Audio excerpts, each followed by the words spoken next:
she and I, we can solve the world's problems. So, but she's very dear to me. And during one of our conversations, I was telling her about a book I read in a Bible study called Bad Girls of the Bible. I don't know if you all have ever heard about it, but it's a great book. So, and I was telling her about it, and she said, you know, I had a vision of hidden figures, and she told me what she was trying to put together. So it was at that moment that she voluntold me that I would be doing this today. And if we all know Mother Mary Daniels, she is the boss. Yes, yes, yes, yes. You will find yourself doing something Yes, you had no intentions of doing, and that's just what it is. So that's how I got here, but I'm glad to do it because that book touched me so, Bad Girls of the Bible. And so and in it was like a lot of stories. And so today I'm going to talk to you about, it comes from Genesis 19, and it's the story of the destruction of Sodom and Gomorrah, focusing on Lot and his family. And so I'm going to read to you, we're going to start at verse 12, and then we'll get into the story. So at verse 12 and Genesis 19, the two men said to Lot, do you have anyone else here, sons-in-laws, daughters, or sons, and anyone else in the city who belongs to you? Get them out of here because we're going to destroy this place.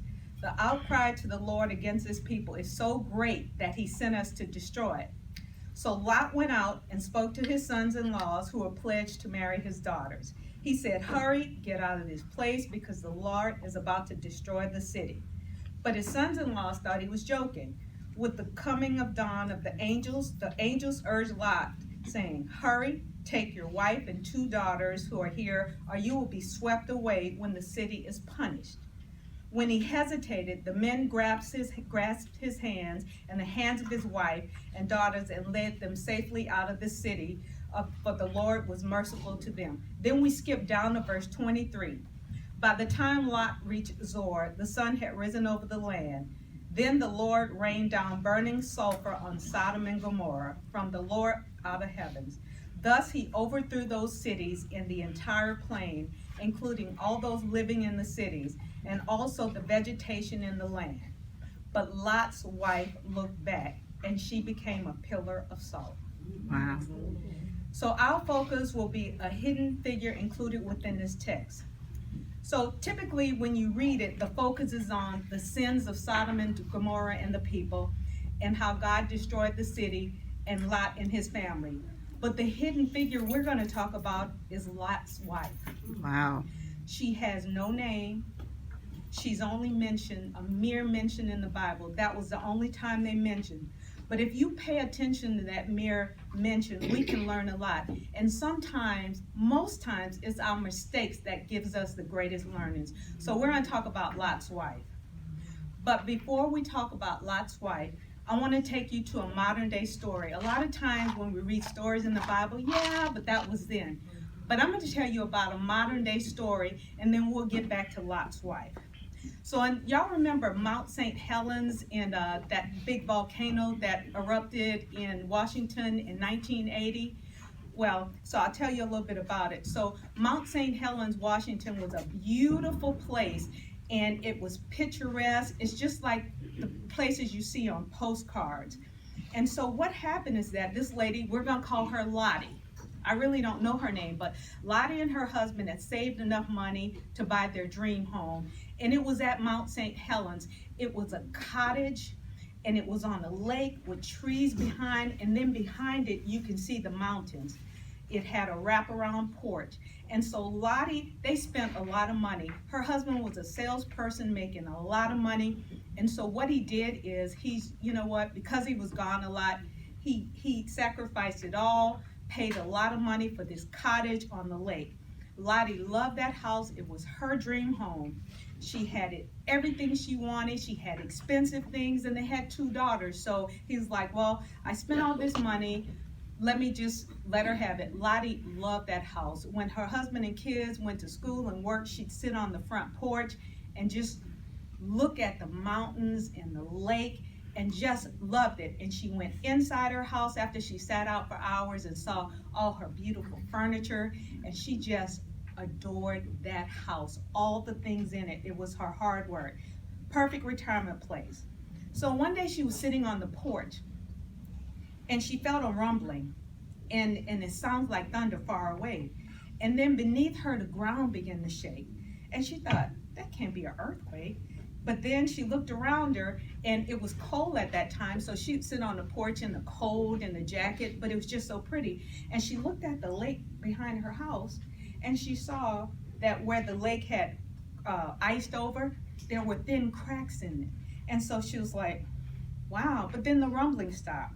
6 o'clock news confirmed it was an earthquake, 4.0 on the Richter scale. But then everything was normal. A week later, same thing happened. During the days followed, as you know, with earthquakes, it starts, it stops, starts, stops. So it did that for a while. 2 months later, it kept coming and going every few days. Same thing happened, but then everybody in the news started talking. Oh, you know what? With an earthquake, and then there's a mountain with a volcano, it's going to erupt. It was on the news. All the news trucks was around saying it's going to blow, it's going to blow. She was like, nope, nope, nope. One day there was a knock at her door, and there were 2 uniformed police officers saying, you all got to go. We've evacuated everybody in this little city. You, your husband, family, you got to go. You're the last family. She said, I'm not leaving my house.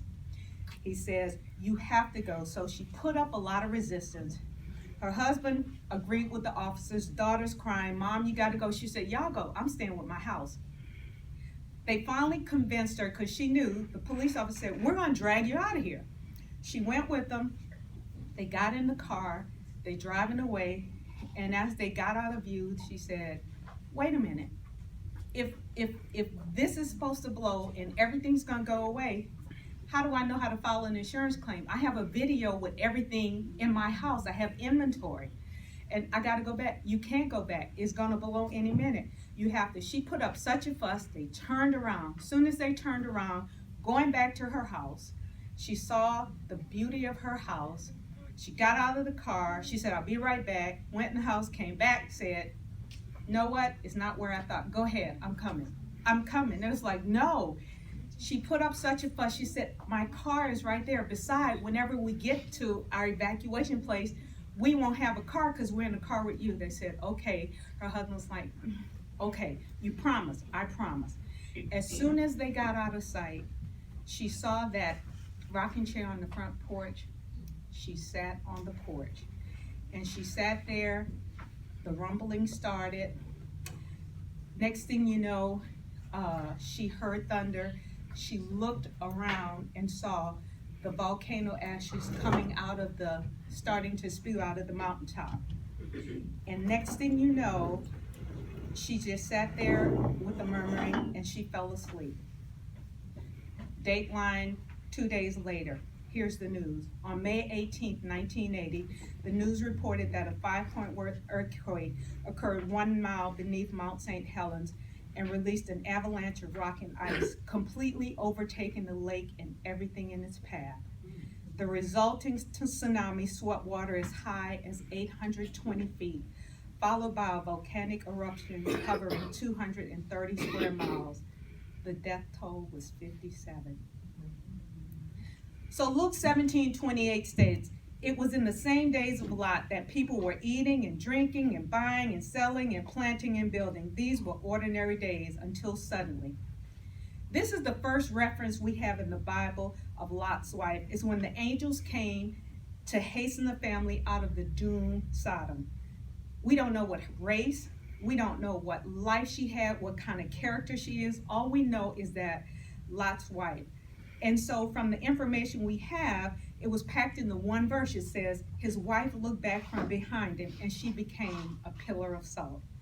So we have to give attention to what's written in the words by the finger of God. It was a scripture that says, remember Lot's wife.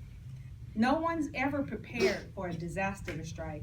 Lot's wife wasn't ready, not even when she was warned.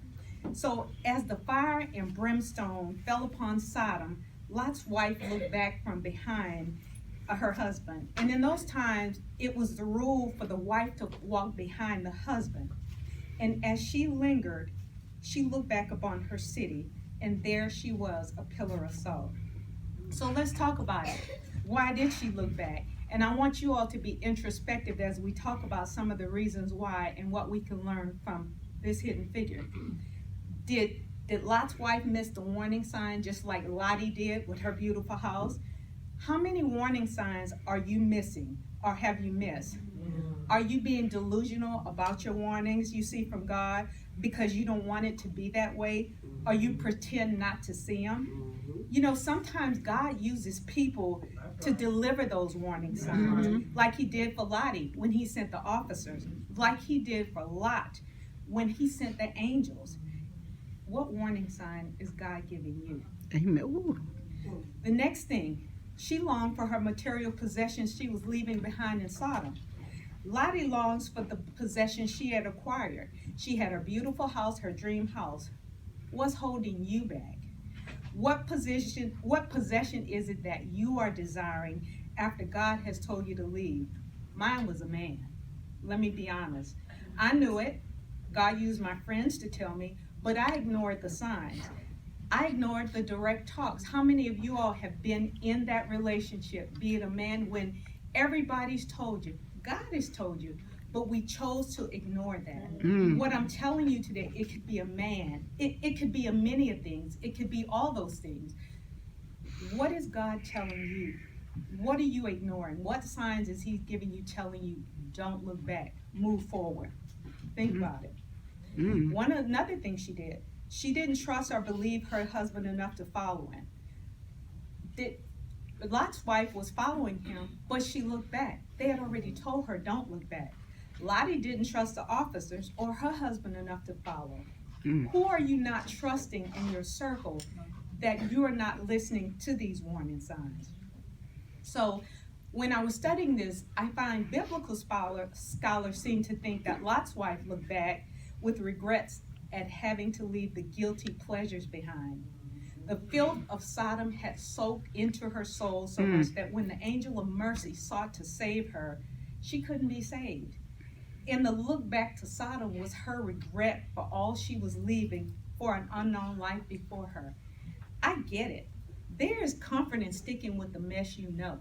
There's comfort in sticking with that relationship that's not right, but you know what? I know this mess. If I go on, I may find some new mess.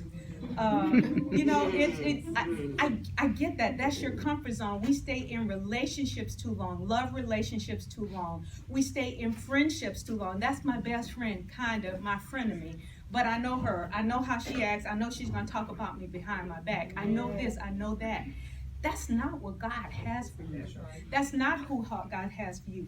And what God requires is complete trust and faith in his direction, not knowing where you're going to go, not knowing where he's going to lead you. But that's where your faith lies. And we find that both Lottie, she didn't trust going to the new place when they evacuated, when God sent angels to say, move away from this place. She didn't trust it. She would prefer to risk her life waiting amongst all her possessions and hoping that the mess went away. Lot's wife, she didn't want to go. She was dragging her feet. What are you looking back for? God told you to leave. And look what happened to both of you. And so do you want that same faith where God's told you to leave over and over, and the grace and mercy that he gives us, he tells us over and over. But you see what happens? God gets tired. He gets tired of the mess. He gets tired. And we don't know when he's going to cut that off. We don't know if after the first, he tells us once. Some people he tells once, he's through. Some people he gives us over and over. We're here today, so that means he's given us chance after chance. What are all those things we need to leave behind?